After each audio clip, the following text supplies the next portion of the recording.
কালকে খেলা দেখলি? লেওড়া খেলার কথা মনে করাস না।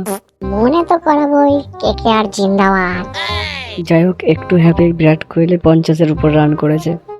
তো তবুও সুনীল নারায়ণ এসে ঘাঁটি মেরে দিয়েছে। বোকা চোদা, চুপ করবি ওরা। এবার জিতেছিস, পরের বার জিততে দেবো না। বাল ছিড়বি। লেওড়া এক্ষুনি হাতাহাতি হয়ে যাবে বোকা চোদা। কিন্তু কাকা, তোমার কি হলো? ওর কি হবে? ও তো ওরা রোহিত শর্মার ফ্যান। মনে করাস না বোকাচোদা। ওর তো টুর্নামেন্ট শুরুর আগেই গাঁটটি মেরে দিয়েছে হার্দিক পান্ডিয়া। ওহো, ক্যাপ্টেন এখন হার্দিক পান্ডিয়া, তো ওই জন্য তো দুটো গেছে। এখন যা ইচ্ছা বলে নে। যখন রোহিত শর্মা ক্যাপ্টেন ছিল তখন তো তোদের কারো মুখ থেকে টু শব্দ বেরোতো না। টিমটা তো গাড়ি চলে গেছে। এখনো তো সময় আছে, দেখবো তোরা কি ছিড়িস।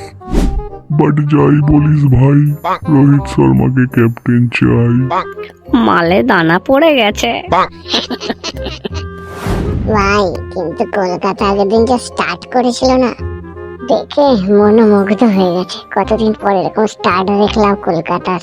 সে অবশ্য ঠিকই বলেছিস, কালকে ভালো স্টার্ট করেছিল। হার্দিক পান্ডিয়া বোকাচোদা, মাইকোচোদা, ঘর মারানি খান কি তোর জীবনের ছেলে মেয়ে হবে না? দেখ লেওরা, ও তো বিয়ের আগেই বাবা হয়ে গেছে। আর বড় আইপিএলই দেখবো না। Plastic fan. থাক লেওরা।